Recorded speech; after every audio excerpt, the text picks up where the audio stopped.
La Voz del Derecho presenta Panorama Económico. Los hechos, las cifras, las medidas oficiales, el sistema cambiario, monetario y crediticio. Dirige y conduce Luis Alberto Ávila.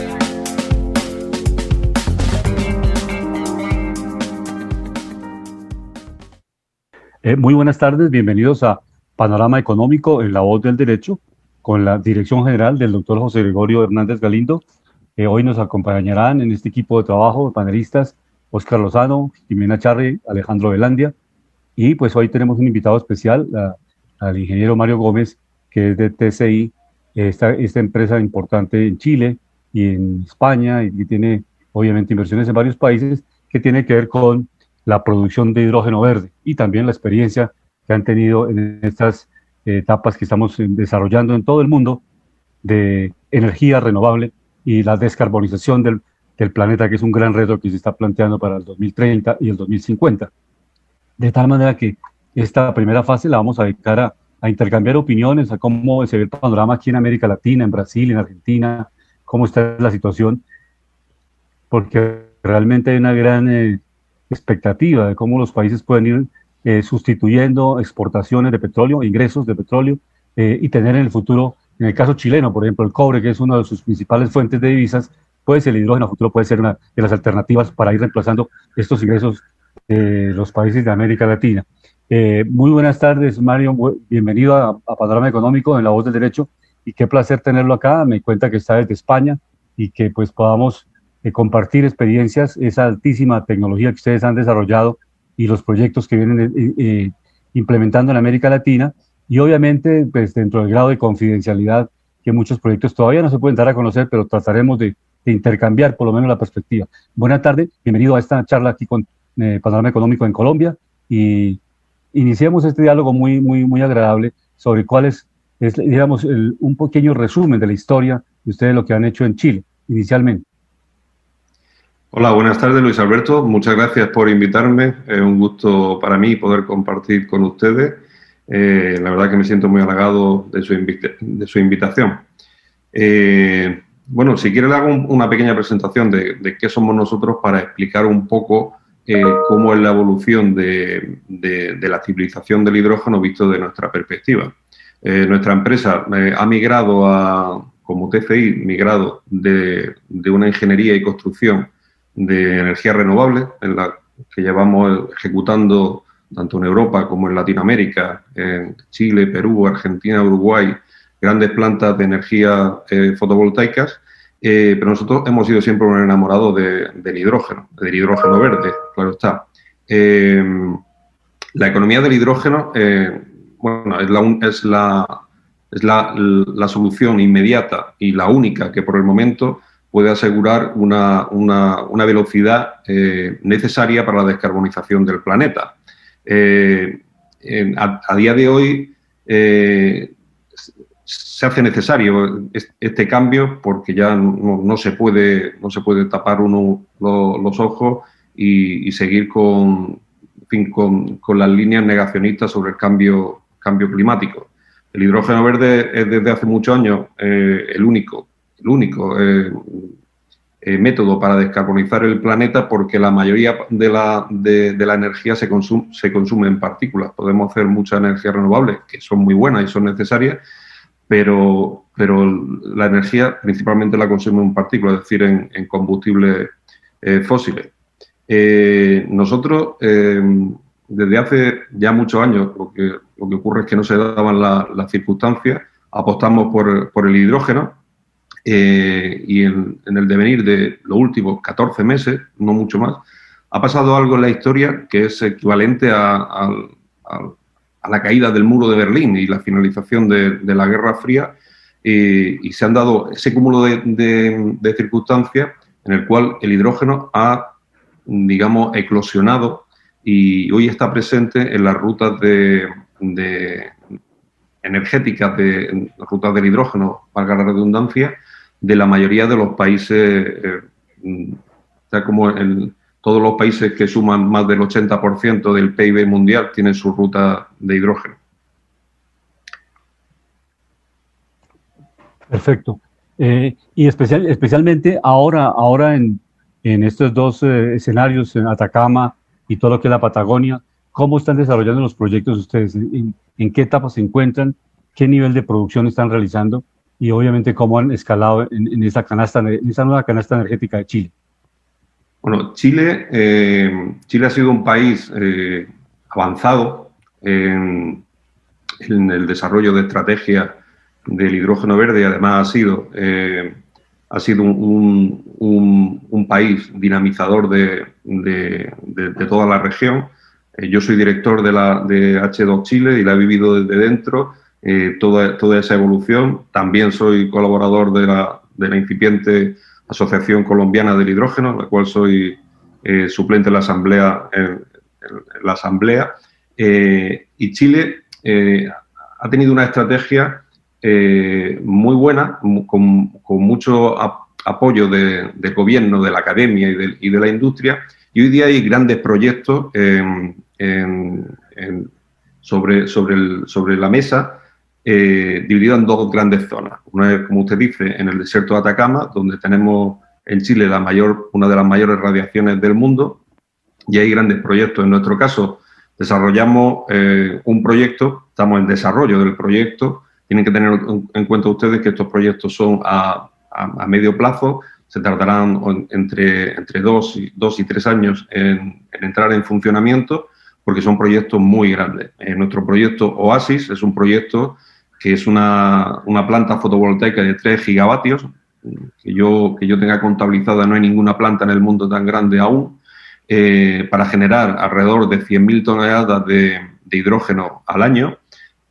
Se engloba en una economía circular en la que no solo se genera hidrógeno, sino además de sus derivados, que puede ser amoníaco para construir fertilizantes, para usarlo como vector del transporte de energía a través de barcos, pero también podemos generar otra economía paralela alrededor del hidrógeno, porque cuando generamos hidrógeno generamos también oxígeno, generamos excedentes de energía y generamos excedentes de calor.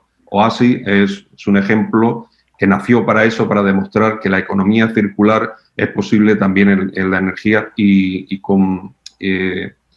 conjuntar el concepto de energía, agua y comida. Por lo cual Oasis, nuestro proyecto estrella, tiene además de esa planta enorme de producción de energía renovable, una superficie de 2.000 hectáreas de producción agrícola bajo invernadero. Y luego varias industrias auxiliares con el fin de rentabilizar todos y cada uno de esos excedentes o productos energéticos colaterales, como lo podemos poner como ejemplo para los residuos, unas plantas de biogás, para utilizar el oxígeno, hacer piscifactorías para cría de peces y generar una economía alrededor, digamos, pueden ustedes pensar que es como un polígono industrial en el que además se manufacturan otros elementos. Oasis está pensado principalmente para dar servicio a la zona minera de Antofagasta, con lo cual pues, puede colaborar en descarbonizar la industria minera. Puede utilizarse ese hidrógeno también para hacer el llamado blending, que es la mezcla del hidrógeno con el gas en las redes de gas existentes. Y bueno, ese es nuestro proyecto. Además de Oasis, que es el proyecto de TCI, hay otros grandes proyectos como es el HyEx de Engie y Enaex, que lo que pretende es fabricar con hidrógeno verde los explosivos que utiliza la minería. Esos son los dos grandes proyectos que hay públicos, que seguramente estoy convencido que hay más, pero estos son los que se han hecho públicos. Y luego en la Patagonia, que tiene un poder enorme de generación de hidrógeno verde a través de la energía eólica, puede abastecer, los últimos estudios dicen que la Patagonia podría abastecer el 13% del consumo de hidrógeno mundial.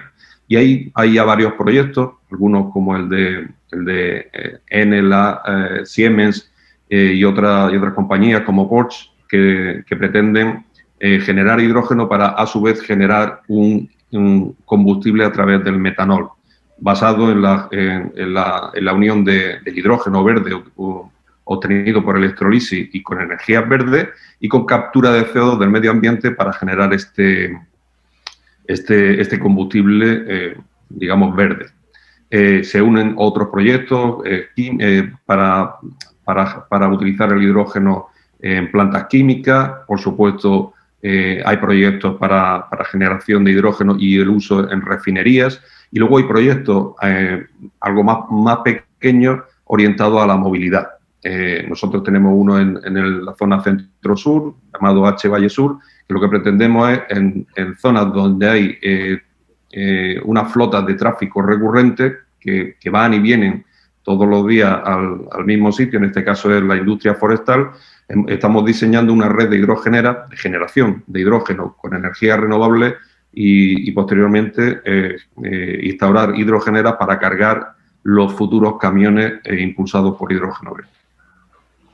Recientemente el ministro de Minas de Colombia y el ministro de Minas también de Chile, pues hicieron una conversación, porque nosotros estamos en el grupo de Alianza Pacífico, Chile, México, Colombia y Perú, y realmente Colombia está trazando una hoja de ruta, pues vamos mucho más atrás que Chile, pero ¿qué perspectiva puede haber antes de que nuestros panelistas también inicien las preguntas a este foro que estamos haciendo hoy, este panel?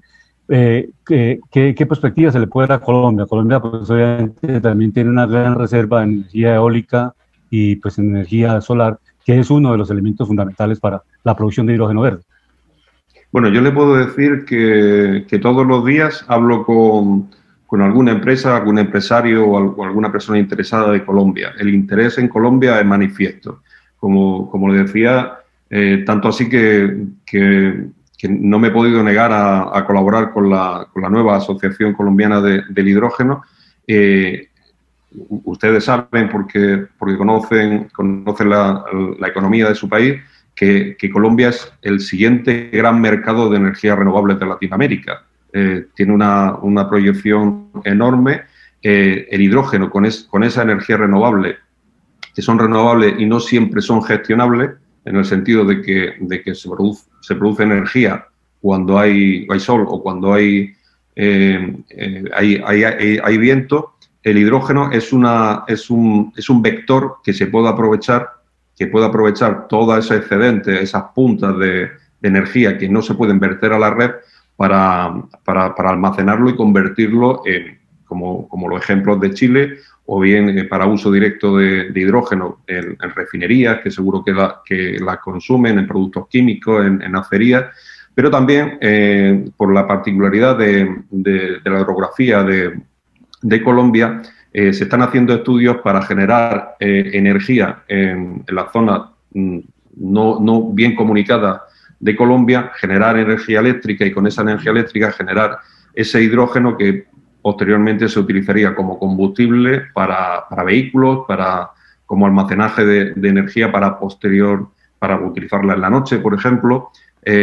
Colombia, no les quepa la menor duda que va a ser un actor importante en la civilización del hidrógeno.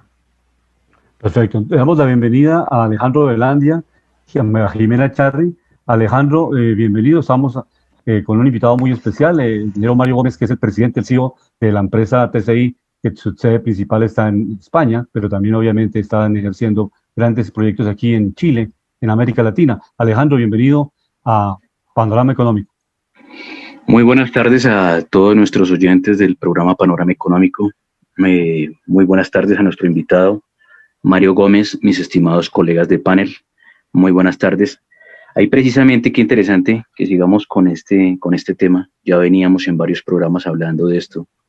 Pues Mario, te quiero comentar, pues yo precisamente cotizaba en el mercado internacional con temas de energía a nivel global, pero también miraba y en una parte me enfoqué en el tema de energías limpias. Hay unas cosas que se miran, otras que no. Por ejemplo, hablamos del impacto de la energía de los hidrocarburos, del gas y de otras, pero a veces no hablamos del impacto, por ejemplo, que crea también la energía eólica a través de las aspas, grandes aspas, por el tema, por ejemplo, del impacto con la ecología, con los animales, en este caso con los pájaros, ¿sí? No sé si se trata mucho ese tipo de temas. Pero hay algo muy importante de lo que tú estás hablando, y claro, el hidrógeno, hay unas preguntas que te quiero hacer. El hidrógeno se vea como una alternativa a futuro, como una energía limpia, pero te quería preguntar, ¿se ha mirado, así como se habla de la energía eólica a través de esas aspas que se genera un impacto ambiental, se ha mirado el tema del uso del hidrógeno en grandes cantidades? Porque si no estoy mal químicamente, eso también proviene del agua, ¿cierto? O sea, gran parte, por un lado. Pero por otro lado, estaba mirando, por ejemplo, el caso de Arabia Saudita, que es un gran tenedor de materias primas a nivel global en el caso de la energía de hidrocarburos. Ellos están buscando un ala precisamente para desarrollar su industria, seguir potentes en energía, pero ahora también con este tipo de energía de hidrógeno. Pero entonces la pregunta es, si por ejemplo los países que son grandes tenedores de materias primas, que gran parte de sus finanzas públicas dependen de esta energía, ¿no es un peligro para ellos de cierta forma perder y migrar totalmente o que el mundo cambie de un momento para otro de esta industria y se queden precisamente sin esa industria, sin esas reservas? Hablo de la cuantía que tienen por reservas, por ejemplo, mirando a qué caso Venezuela, que es un vecino que tiene más de 300.000 millones de barriles crudos por explotar y que curiosamente se estaba hablando de que Maduro iba a proponerles a muchos de afuera que vinieran otra vez a producir en Venezuela hidrocarburos. Entonces, en este compendio de temas, te quería como comentar esta globalidad, a ver tú qué opinas. Y, por ejemplo, si con esta industria del hidrógeno, obviamente la energía se democratiza junto con la energía solar, eólica, entonces, ¿qué viene a pasar con esos grandes protagonistas que tenían la industria energética más que todo el tema de hidrocarburos? Pues muy buena pregunta y encantado de responderte. Te puedo comentar que los mayores inversionistas en la civilización del hidrógeno son precisamente las petroleras. Como decía en la introducción, el momento que vivimos es equivalente a la caída, históricamente, a la caída del muro de Berlín. Ya sabéis cómo ocurrió. Una declaración, alguien que se subió al muro, no le dispararon y empezaron a tirarlo. En este sentido, lo que ha cambiado es que ya no podemos, bajo ningún concepto, seguir ocultando que la quema de combustibles fósiles no solo es perjudicial para nuestra salud, para el planeta. Un dato, está registrado por la Organización Mundial de la Salud que mueren al año más de 700.000 personas por causas directas de la contaminación. Mucho más peligroso que el COVID. Y sin embargo, durante toda la historia no se ha hecho nada, básicamente por intereses económicos. Esto, que lo hemos visto los comunes de los mortales, digamos, con mayor o menor claridad recientemente, estas compañías y estos países, me ha puesto el ejemplo de Arabia Saudita. Arabia Saudita tiene el mayor proyecto o uno de los mayores proyectos de generación de hidrógeno verde. Compañías petrolíferas como las que os podéis imaginar, todas están con inversiones en hidrógeno verde. Si hablamos de España, todas. Seguramente sonará Repsol, Gas Natural, todas.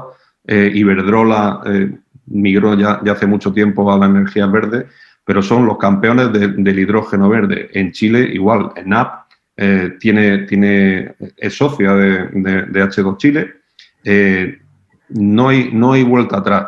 Esto es como el coche eléctrico. ¿Por qué el coche eléctrico no se desarrolló mucho antes? Porque había que amortizar las grandes inversiones que supone desarrollar un motor de combustión interna. Podía haberse desarrollado mucho antes.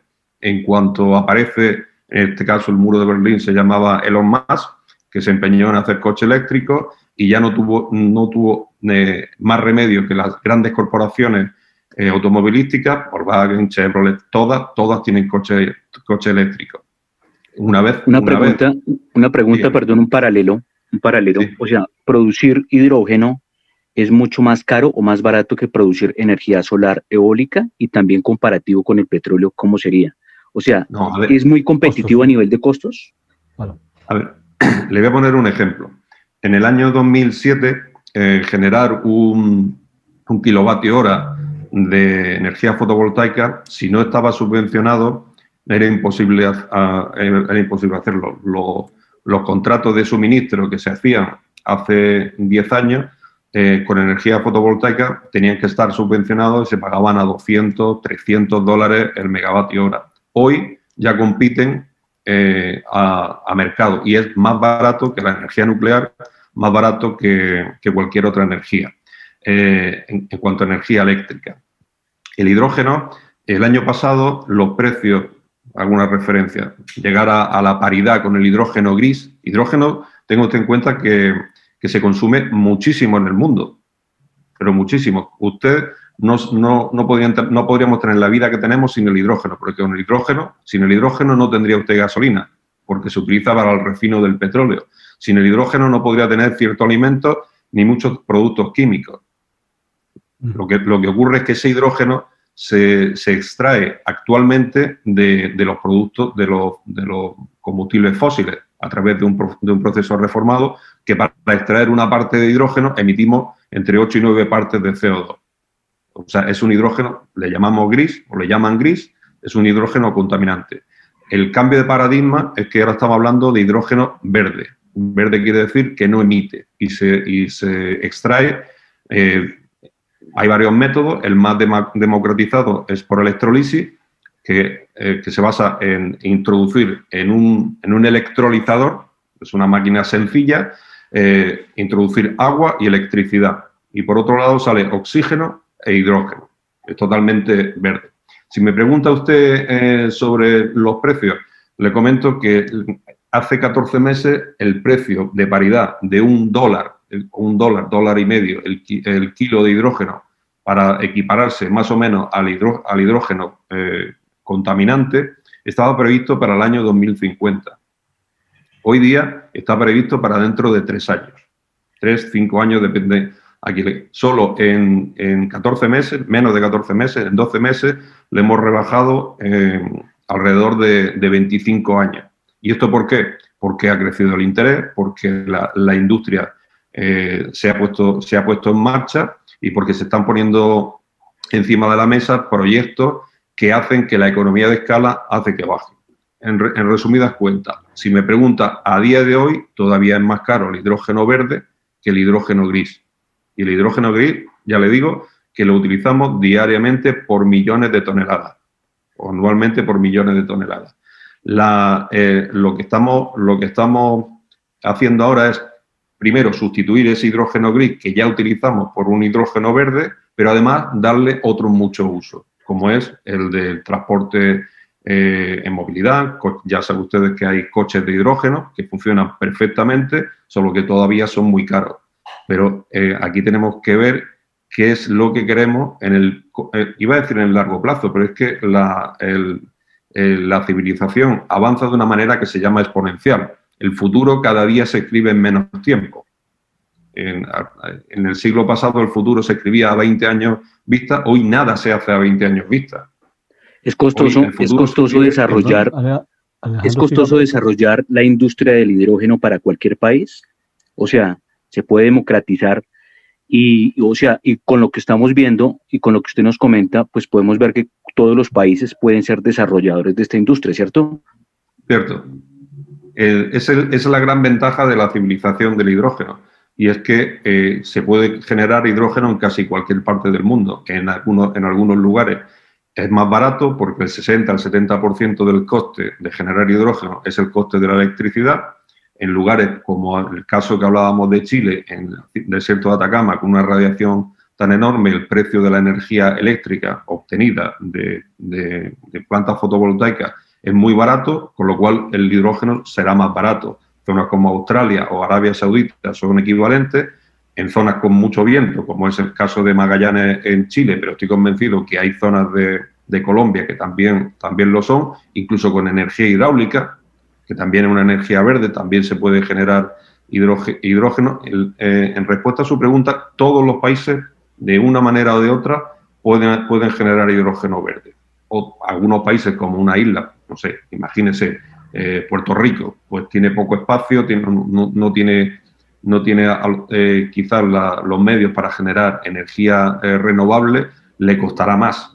Pero pero cualquier país puede generar hidrógeno verde. Y esa es la gracia que tiene el hidrógeno, que democratiza la energía. Ya no dependemos ni de la OPEP ni de los países que tengan esas materias primas, porque raro el país que no tenga sol, no tenga viento, aire y que no tenga agua.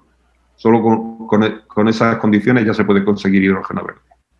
Profesor Óscar Lozano, bienvenido a Panorama Económico. Usted como especialista en comercio exterior, ¿qué nos puede formular de preguntas en materia de comercio exterior para el hidrógeno en el futuro?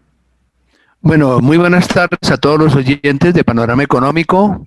Un saludo para mis colegas. Una pregunta para el doctor Mario Gómez. ¿Qué impacto ha tenido o tiene el hidrógeno dentro del contexto del comercio internacional y cuál es su aporte más exactamente a la economía chilena?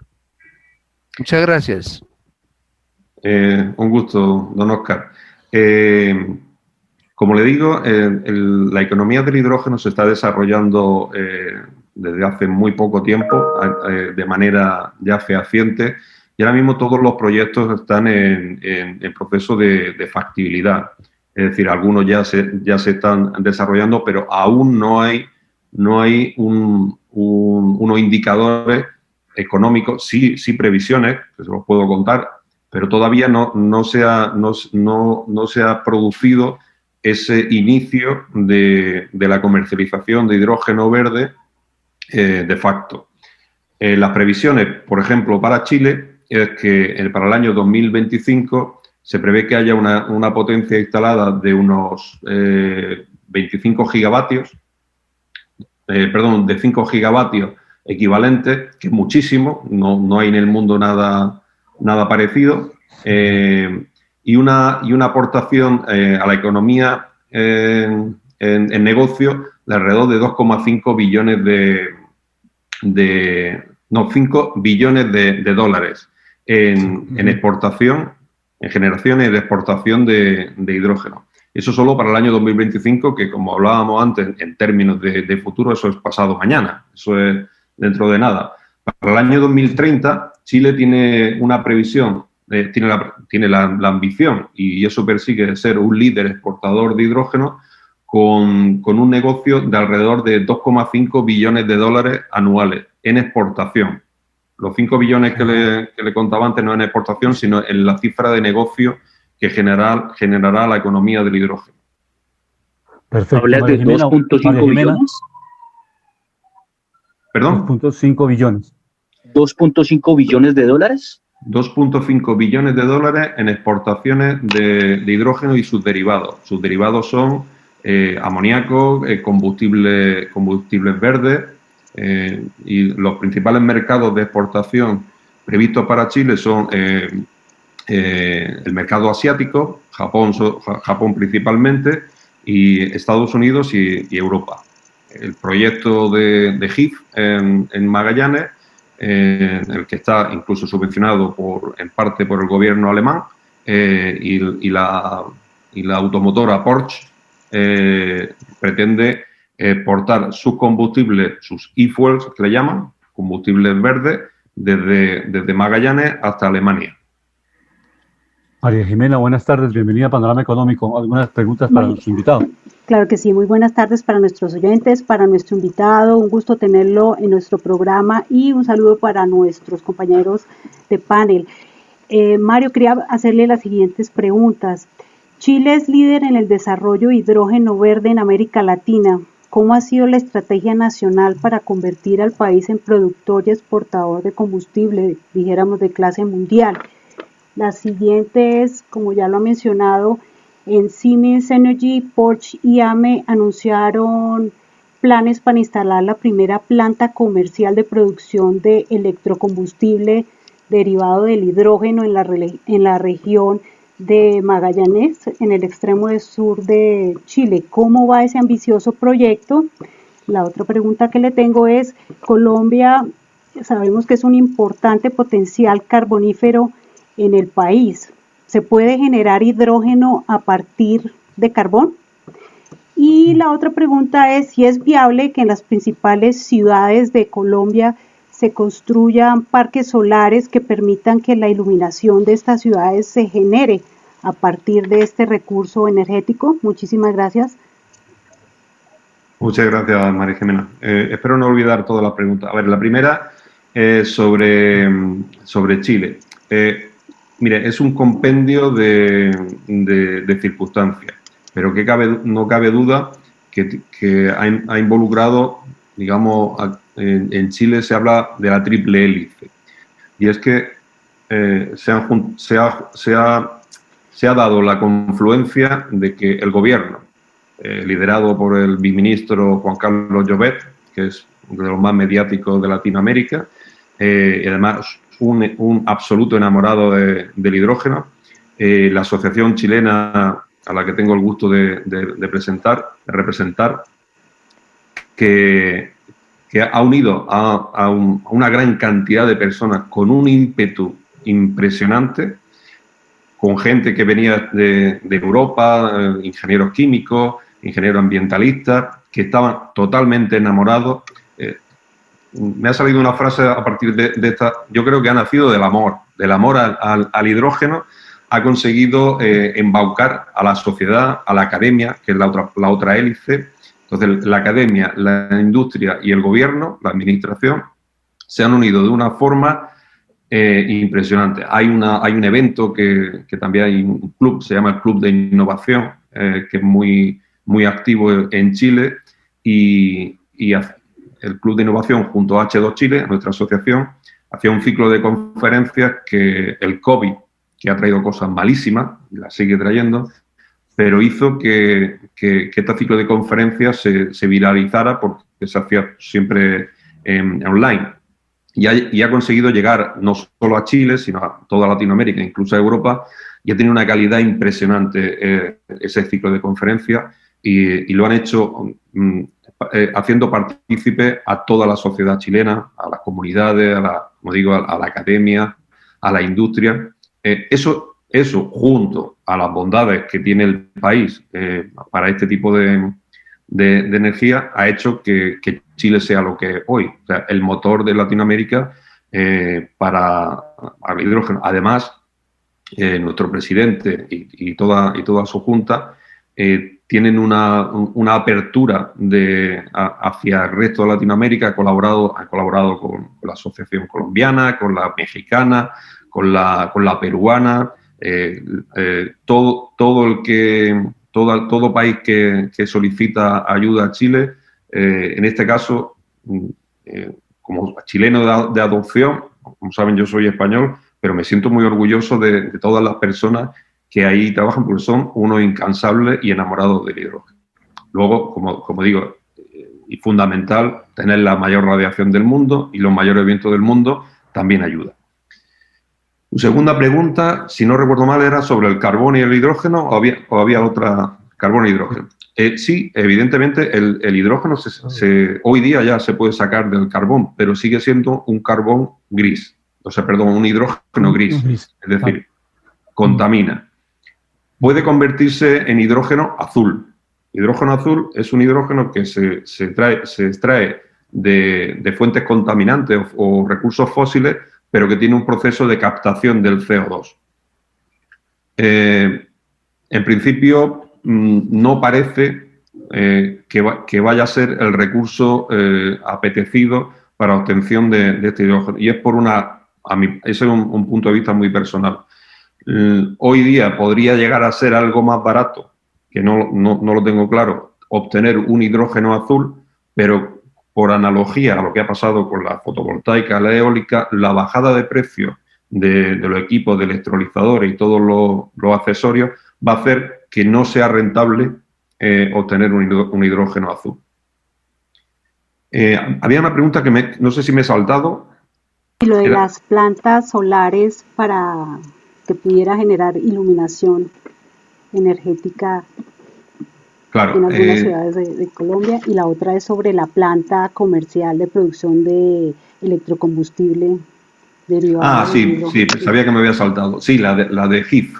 La de GIF es un proyecto que ha sido muy mediático, que ya tiene una subvención, si no recuerdo mal, de alrededor de 8,5 millones de euros del gobierno alemán, y luego tiene unos socios pues de primer orden. Está Enel, está AME, que es una empresa chilena desarrolladora de parques eólicos, está Siemens, está Porsche, ENAP, Sinopec, ExxonMobil y alguna otra. El estudio de impacto ambiental, la información que tenemos es que lo quieren comenzar alrededor de noviembre de 2020. También tienen que entender que todos los proyectos que se prevean de hacer de hidrógeno, yo lo haría. No empezaría a construirlo hoy, que los equipos todavía son muy caros y sé que dentro de un año van a bajar un porcentaje altísimo. Lo que sí sé, todos los proyectos los que empiezan son pues, estudios de impacto ambiental, estudios geológicos, todo eso que un proyecto de este tamaño puede llevar entre 1 año y medio, 2 años. A los 2 años sería, evidentemente, cuando se puede empezar a construir y dentro de 2 años los precios de los equipos van a ser sustancialmente más bajos. Y luego, en su pregunta sobre energía solar y iluminación, bueno, eso ocurre en todo el mundo donde no hay capacidad de llevar la red. El hidrógeno, por si quería usted preguntarme sobre esto, el hidrógeno sobre esas soluciones todavía no tiene una aplicación competitiva. El hidrógeno se puede utilizar, al igual que del agua, extraemos, le inyectamos electricidad al electrolizador, le metemos agua y sacamos oxígeno e hidrógeno. Al revés, si inyectamos hidrógeno en una pila de combustible o fuel cells, podemos obtener electricidad y agua. El ciclo vuelve, ese mismo agua que utilizamos la volvemos a verter. Pero ese proceso que tiene eficiencia hacia un lado y hacia otro hace que a día de hoy no sea competitivo. Los costes de esa energía eléctrica serían todavía muy caros, por encima de los $200 el megavatio, por lo cual hoy no es una solución y hay otras soluciones que van a convivir, como son las baterías de ion litio. Sí, exactamente, ya llegando al cierre de esta interesantísima charla que hemos tenido hoy en la entrevista, las pilas y, por ejemplo, la Toyota, frente a Telsa y otras empresas que ya están utilizando el hidrógeno, las pilas, ¿esto ha bajado costos realmente? ¿Esto ha generado una revolución en el campo de la inversión de estas empresas y obviamente su posicionamiento en el costo, en el precio de las acciones? Porque ha habido caída de precio de acciones justamente por esa innovación que tuvo recientemente Toyota.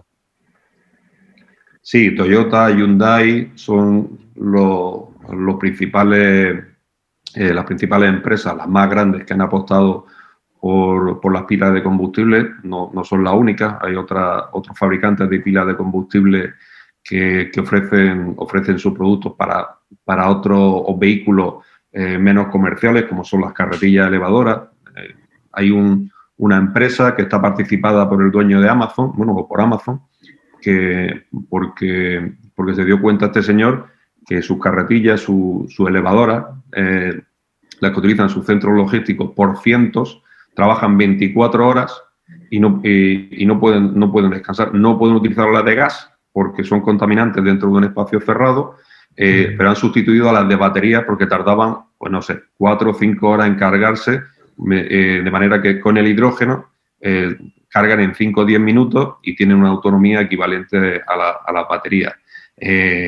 Los barcos, apasionante el mundo del transporte marino. Nosotros estamos en un proyecto de descarbonización de la naviera Buquebus, la que une en el Río de la Plata Montevideo con Buenos Aires, en el que el dueño ha decidido intentar cambiar parte de su flota a hidrógeno. Sí, son bien interesantes estos proyectos que están desarrollando y que ya están muy cercanos acá a Colombia. ¿Alguna pregunta por parte de Alejandro? Sí, yo quería hacer una pregunta. Muchas gracias. Mario, hay una cosa que no sé si no me quedó clara y de pronto para que los oyentes la vuelvan a escuchar porque son respuestas que nos interesa escuchar. La producción de hidrógeno es más barata que la producción de gasolina, hablando, por ejemplo, que un carro use hidrógeno y no gasolina. Creo que hoy en día ya hay carros con hidrógeno, ¿cierto? Si no estoy mal. Sí, claro. Entonces, tanquear un carro con hidrógeno es mucho más barato que tanquear un carro con gasolina. Esa es una pregunta. Y la otra es, TSI es una empresa de dónde, ¿nos recuerdas, por favor? ¿Dónde la matriz? Sí, empiezo por la segunda. TCI nace en España, pero se desarrolla principalmente en Latinoamérica. Desde el año 2012 tenemos TCI en Perú y desde el año 2013 en Chile, donde establecimos nuestra base principal. Y hoy día el grupo TCI se compone de una empresa en España, Perú, Chile y la última sucursal que inauguramos fue en Argentina, donde hemos ejecutado una planta maravillosa a 4.000 metros de altura de más de 315 megavatios. Ha sido todo un reto. Y en tu pregunta sobre el precio del tanqueo. Mira, hoy día ya es más barato utilizar el hidrógeno. Lo que ocurre es que no tenemos lo suficiente infraestructura para generar ese repostaje y tampoco hay tantos coches. Pero si usted tuviera un carro de hidrógeno y la posibilidad de tanquearlo con un tanque de hidrógeno, usted de un Mirai, un Toyota Mirai, se puede hacer alrededor de 600 kilómetros. Con 1 kilo de hidrógeno, el Toyota Mirai puede hacer hasta 130 kilómetros. 130 kilómetros con 1 kilo. Y el precio del kilo, le puedo dar el precio de hoy, si el mes que viene le hablaremos y le daré un precio más bajo, pero el precio del hidrógeno hoy, dependiendo del lugar, nuestros proyectos del sur de Chile, estamos hablando de unos $6-7 el kilo. Con $7 podemos hacer 130 kilómetros. Si lo lleva usted o sea que siempre es costoso. Yo pensé que era más barato. No, y hay otra. No se equivoque, no es costoso. O sea, tú dices que $7 el kilo. Con $7 hace 130 kilómetros. ¿Cuánto se gasta en diésel?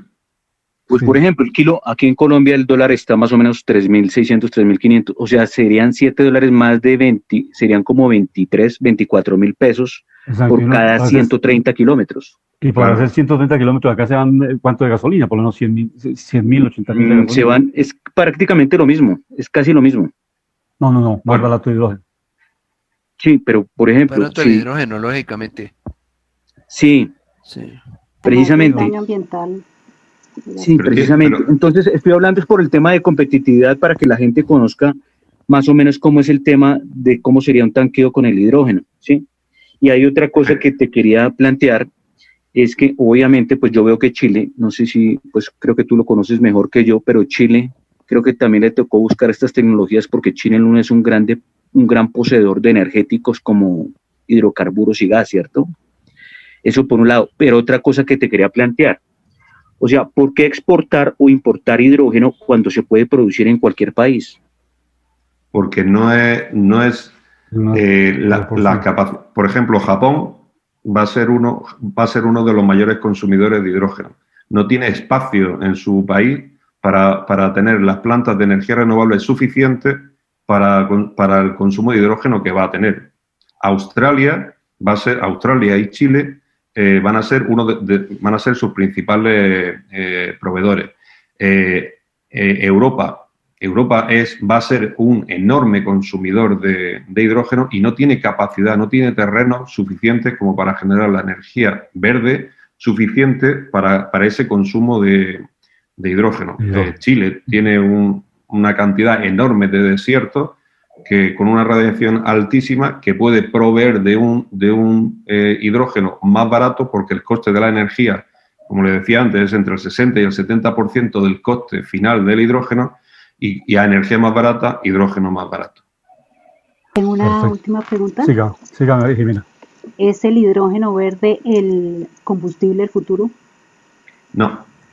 Lamentablemente o afortunadamente es el combustible del presente. El presente de ahora. Sí, realmente es mucho mejor. Toda una realidad.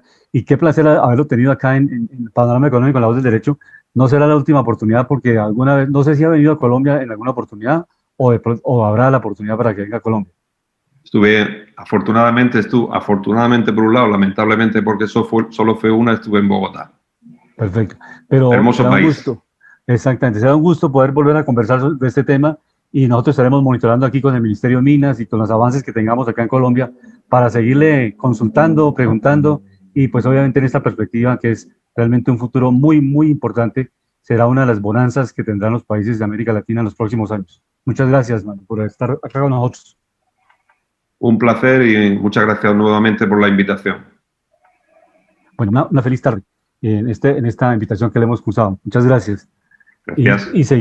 Y seguimos en Panorama Económico, profesor Oscar Lozano, profesor, en los temas internacionales, pues para abordar el tema que tiene que ver con China y todo lo que China ha hecho en esta estrategia fundamental de vacunación que ha cambiado el panorama internacional y el éxito que ha tenido. ¿Por qué? Esas razones muy resumidas, profesor Oscar Lozano, para nuestra audiencia. ¿Cómo ha abordado China la vacunación y por qué ha tenido el éxito que se está registrando ahora?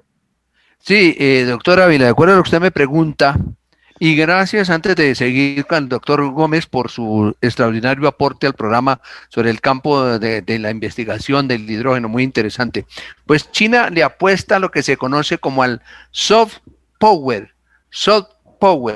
¿En qué consiste? Es un plan que han diseñado el gobierno de China en materia de vacunas con su nuevo aporte. ¿Para qué? Para tener mayor influencia en Latinoamérica y específicamente en Colombia. Ven ustedes que en estos días el presidente de China se ha comunicado con el presidente de Colombia para plantearle una propuesta en materia de tener que Colombia tenga mayor acceso a la vacunación.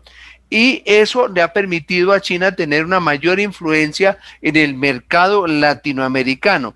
Y teniendo que, ¿cuál es el motivo poderoso? Debido, óigase bien, a la escasez de vacunas, y eso ha generado a China la posibilidad de ofrecer, de tener una gran oferta y generando así algo que parece de pronto desconocido o nos parece muy raro, una solidaridad insospechada. Mire usted que en Colombia, como todos lo sabemos, se han llegado a 2.5 millones de dosis del laboratorio de Sinovac, de un total de 3.2 millones de unidades, hablemoslo así, disponibles. Pero hay algo muy interesante, queridos oyentes y colegas de Panorama Económico. La mayor parte de estas vacunas vienen de China. Colombia adquirió un total de 7.5 millones de dosis de la CoronaVac y se espera próximamente 5 millones más. Hablando de Chile, que es un gran éxito en campaña de vacunación, pero como cosa curiosa, tiene en este momento o está sufriendo el azote de la tercera ola del COVID-19, como nos estamos dando cuenta, y como lo que nos va a pasar aquí en Colombia en estos días, que va a llegar la tercera ola de esta pandemia, ¿no?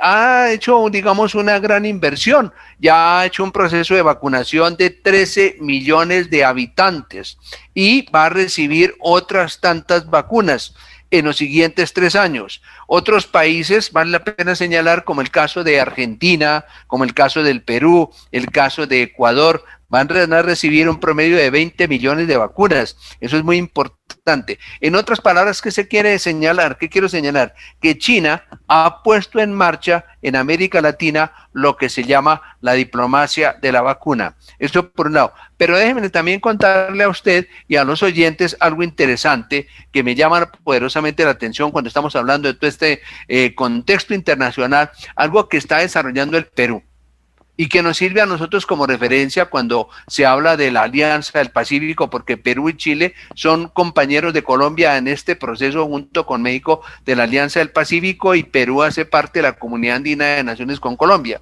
Es ¿por qué Perú tiene éxito en las exportaciones agrícolas con sus productos? Y muy rápidamente, mire, Colombia ha tenido una participación en el contexto del comercio internacional de los productos agrícolas muy pobre, apenas un 3.9%, por decir algo.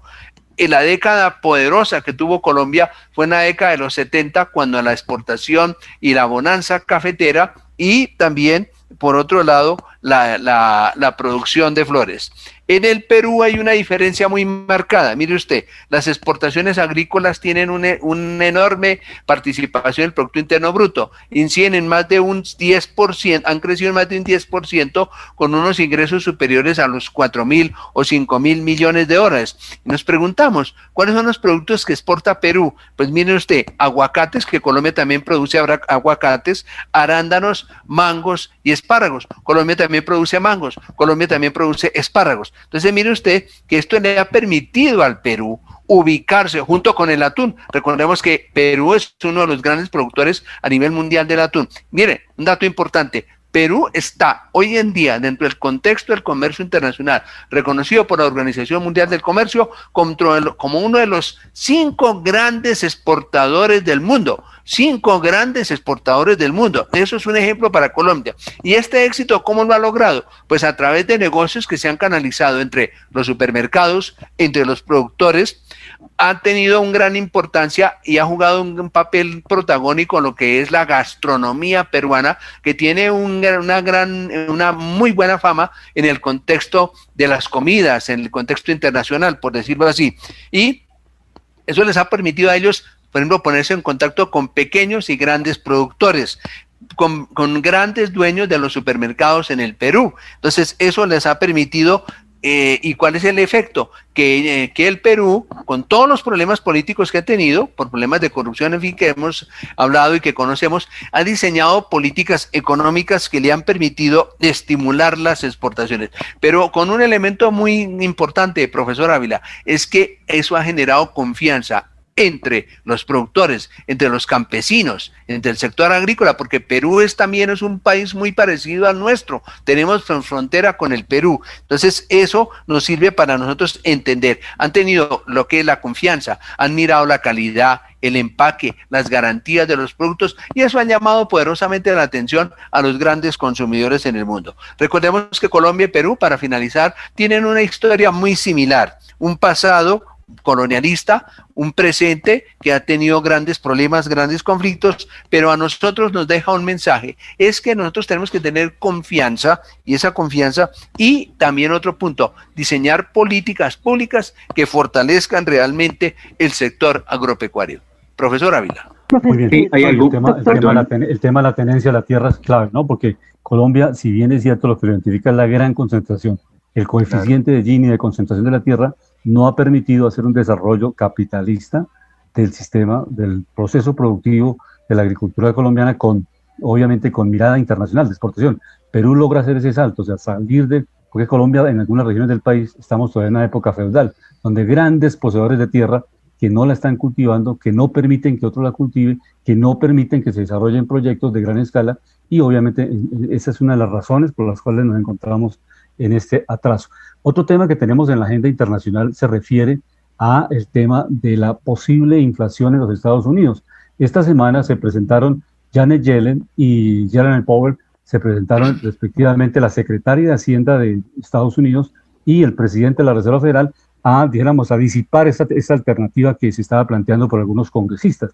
Y realmente no hay brotes inflacionarios. Ellos plantearon que la tasa de interés en Estados Unidos, que está negativo, pues no permite que realmente esa política monetaria le dé opción, y esa política de tasas de interés dé opción para brotes inflacionarios desde el punto de vista monetario, que puedan darse brotes pequeños y no pasar la inflación del 2% en Estados Unidos máximo, porque allá obviamente pueden presentarse temas de problemas climáticos o por unas heladas o cualquier síntoma de esta razón, puede incrementarse los precios de los productos del sector agrícola, del sector pecuario. Esa es una de las razones de inflación de costos, pero la secretaria de Hacienda de Estados Unidos, Janet Yellen, manifestó que la política monetaria y la política fiscal en Estados Unidos garantizan al mundo que no se van a presentar brote inflacionario, y es un mensaje bien interesante porque el resto de países pues podemos seguir esa senda, o sea, mantener muy bajas las tasas de interés, un control monetario muy fuerte que permita al país, como en el caso de Estados Unidos, realizar un plan de reactivación, un plan de rescate sin problemas de riesgos inflacionarios. Alejandro, ¿nos iba a comentar algo o María Jimena primero? Sí, hay algo que le quería complementar, algo que quería complementar con mi estimado colega es que era sobre el tema del Perú y porque es que en Colombia no salimos de la senda de que estamos importando más de lo que exportamos. Hay que mirar un tema que es coyuntural que está sucediendo y que los invito a que hagamos un programa sobre esto porque es que es el tema estructural de Colombia, son sus pilares, el tema del uso de sus impuestos, el tema que se tiene que venir una reforma pensional, que es la pata coja de Colombia en el tema de saber manejar sus finanzas fiscales. Eso es lo que no ha permitido a Colombia desarrollo. ¿Por qué producir en Perú es más barato? ¿Por qué producir en Ecuador es más barato y eso que tienen una economía dolarizada? Es por el tema impositivo, porque los servicios primarios no son tan costosos, porque toda la industria está permeada con un impuesto que no deja a la cadena de valor del productor ser competitivo. Lo que decía mi estimado Oscar Lozano con respecto a, por ejemplo, yo estuve en Perú y miré que Perú tenía mucha diversificación de mucho producto, no depende de un producto en el agro como Colombia con el café, por ejemplo. Nosotros llegamos a ser competitivos con el café, pero porque obviamente teníamos la organización internacional que hacía que el café estuviera a precios de $3. Éramos rentables, pero obviamente la dinámica del mercado que nos obliga a ser eficientes en los costos, en ciencia y tecnología también. Recordemos que Perú es uno de los grandes exportadores de café robusto y nosotros le compramos café robusto a Perú precisamente para cumplir a veces nuestras cuotas. Entonces lo importante acá es, Perú exporta arroz, bueno, Perú exporta una cantidad de alimentos. Entonces hay que mirar otra cosa, hay que ir precisamente a lo estructural que es Colombia, y hay una cosa que me parece interesante también con mi estimado colega Oscar, es, él nos hablaba una vez sobre los impuestos alcabaleros. Resulta que en la época de la colonia en Colombia, nosotros nos independizamos de la corona supuestamente para tener más derechos y no estar tan oprimidos, pero resulta que hoy estamos más oprimidos que cuando estábamos bajo colonia. ¿Por qué lo digo? Resulta que había un impuesto que era la quinta parte al productor, no sé si alguien se acuerda de eso. O sea, se le cobraba al tenedor de la tierra la quinta parte de su producción. Si hoy miramos los impuestos al productor, el de renta está en el 33%, pero si sumamos otros impuestos llegan a sumar más del 55%. ¿Quién puede producir así? Y por eso es que Colombia no por nada está importando más de lo que exporta. Entonces este es el llamado a generar esta realidad y esta conciencia de que las finanzas públicas tienen que cuadrar. ¿A qué voy con la reforma del sistema pensional que se tiene que dar? Muchos analistas económicos a nivel global lo dicen. Colombia tiene una repartición a través del ingreso de los impuestos más desigual del mundo. ¿A qué me refiero con esto? Las pensiones máximas en Europa y en Estados Unidos están en 2.100 euros, $2.100, ¿sí? Aquí pensiones van de 20, 25 hasta 30 millones de pesos con los recursos públicos. Esto sumado a la corrupción. Entonces, recordemos que una economía dinámica es cuando precisamente incentiva al productor a través de la eficiencia financiera y de costos a ser precisamente un competidor a nivel global, pero con márgenes que le permitan sostenerse en los momentos de subidas y bajadas de sus productos. Les quería cerrar, no sé si tengo espacio todavía para cerrar indicadores internacionales. María Jimena, ¿tiene un comentario? Sí, es algo sencillo lo que quería preguntarle, doctor. La reforma tributaria con tinte social, como lo ha llamado el gobierno nacional, ¿no va a desestimular el sector productivo del país? Yo le tengo la respuesta. Mire, profesor Lozano, hay unos elementos básicos ahí de la reforma tributaria, porque nos quedan 3 minuticos, nos va a tocar hacer un programa especial para la reforma tributaria para poder profundizar. Pero en esto hay 3 elementos. Uno, lo que las universidades, que en buena hora las universidades de Colombia están participando, o sea, la Nacional, la Javeriana. Hicimos un programa dedicado a la reforma tributaria a comienzos de este año, pero hay que hacer un nuevo programa porque está avanzando. En la comisión de expertos, que son los extranjeros, en su mayoría americanos, profesores de universidades norteamericanas, que le dieron unos conceptos para la reforma tributaria, lo que han expresado las universidades de Colombia frente a los impuestos y lo que están expresando también los centros de investigación como Fedesarrollo, ANIF. Todas estas son entidades muy serias, cada una con intereses distintos. Obviamente el sector financiero defendiendo los intereses, las universidades también planteando unas alternativas. Hoy teníamos la grabación, no alcanzamos a presentar, del exministro José Antonio Campo, que también tiene unos conceptos muy claves sobre cómo se está planteando, pero ya de manera, porque todavía la reforma tributaria no se va a presentar al Congreso antes de Semana Santa, se va a presentar después de Semana Santa, y todavía no se ha socializado. La primera reunión la hizo el gobierno con los gremios, cerrada, no se ha entregado el documento oficial de la reforma, pero por ahí se ha filtrado con los gremios económicos que por lo menos salarios, quien tenga ingresos de 30 millones, o sea, de 2,5 millones, ya tiene que declarar. O sea, antes estaba en 48 millones, ahora son de 30, bajan ese tope y la idea es que más gente declare para empezar a hacer un rastreo y que más gente pueda ser contribuyente. Obviamente una persona que declara de 30 millones al año no está, si sus ingresos y sus gastos no dan para pagar impuestos, pues no paga impuestos. Pero si obviamente una persona tiene utilidades, sobre esa proporcionalidad tiene que pagar unos impuestos. Ahora bien, lo del IVA se está planteando un IVA que suba del 5% para el caso de algunos alimentos, que esa es la gran protesta nacional, que suba del 5% al 19%.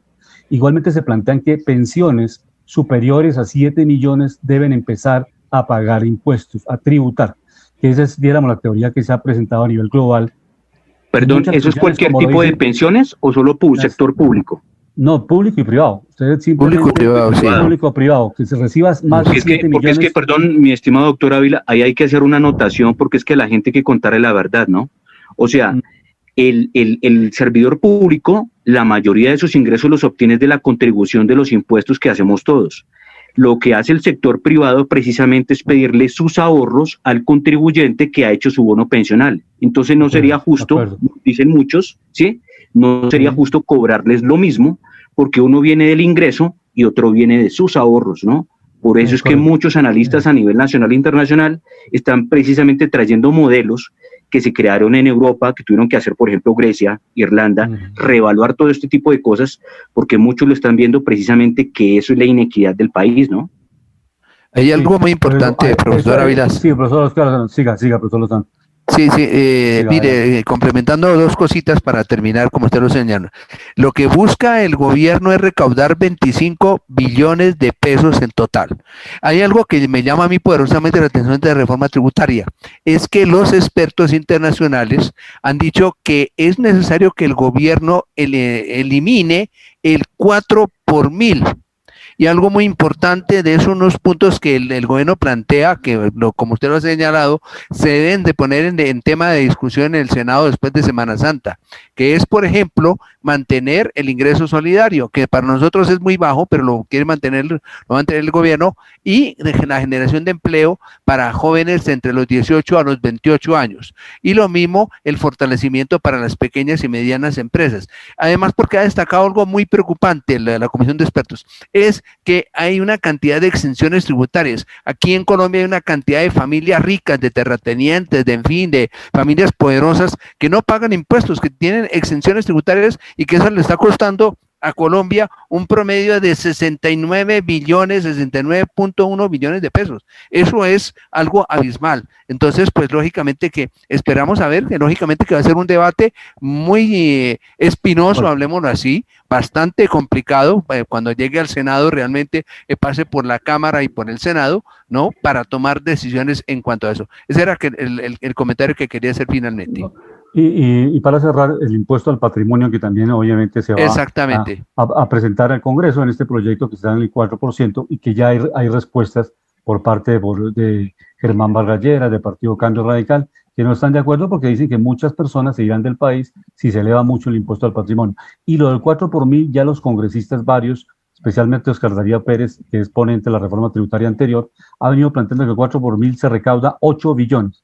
Y que por ese concepto no hay ningún otro rubro que rápidamente reemplace esos 8 billones. O sea, el problema no es tumbar impuestos por tumbarlos, sino cómo reemplazarlos para no bajar los ingresos. O sea, la idea es que va a recaudarse 25 billones que se requiere. Si empiezan a eliminar impuestos, que realmente, pues obviamente no se va a recaudar más impuestos y sería una reforma tributaria negativa. O sea, que el gobierno en lugar de recaudar más, recaude menos. Y lo que insiste mucho, por ejemplo, los exministros de Hacienda, es especialmente las exenciones que se consiguieron en la reforma tributaria y que ya empezaban a aplicarse en el 2021-2022.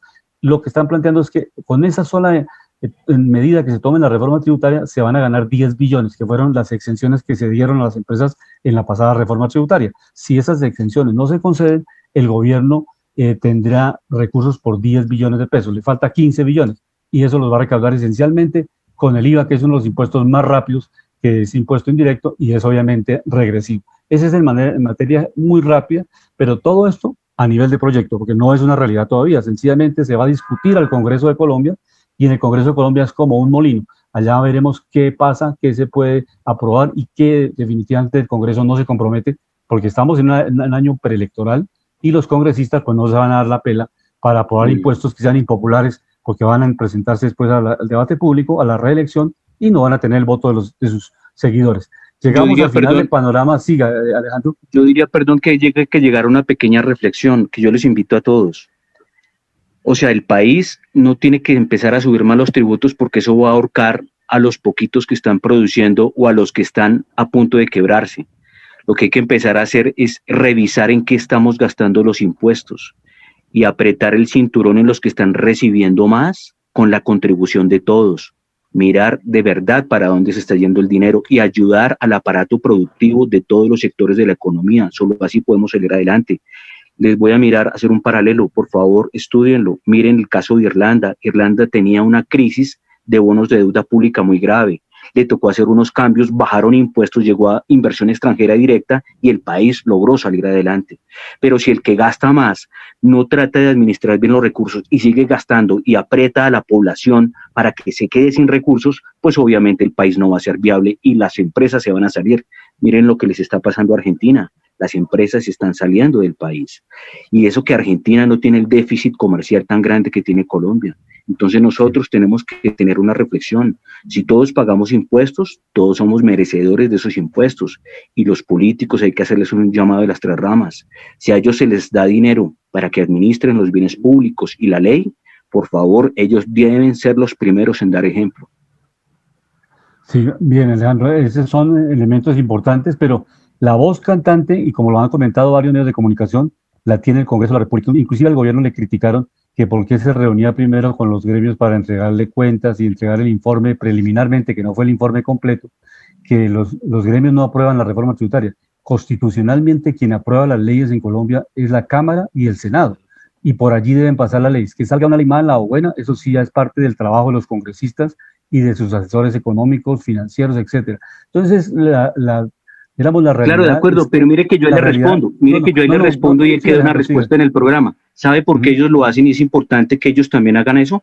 Porque ellos son los protagonistas, los que producen. Es que resulta que el Congreso no produce, el Ejecutivo no produce, el sector judicial tampoco produce. El que produce precisamente son los sectores de desarrollo y por eso es que tienen que tener voz y voto como principales y no como secundarios. ¿Por qué? Porque ellos son los que producen la riqueza del país. O sea, hay que tenerse y ponerse en la posición de los productores. Perfecto. Listo. No, eso es cierto, pero es desde el punto de vista constitucional, o sea, como estamos en la voz del derecho, el punto de vista constitucional es que no es excluyente, o sea, los gremios pueden ir inclusive al Congreso de la República, o sea, el presidente de la SAC o el presidente de la ANDI puede ir a la Comisión Económica y discutir con los congresistas, pero el camino constitucional, por ejemplo, en el Consejo Municipal, el Consejo es el que debate los proyectos del municipio, y todos los agricultores, los empresarios del municipio pueden ir al Consejo y presentar sus observaciones. Pero digamos, el alcalde de una ciudad no puede primero decir, yo con un empresario voy a tomar una decisión porque esa decisión no es constitucional. La Constitución dice que se eligen unas personas buenas, regulares o muy buenas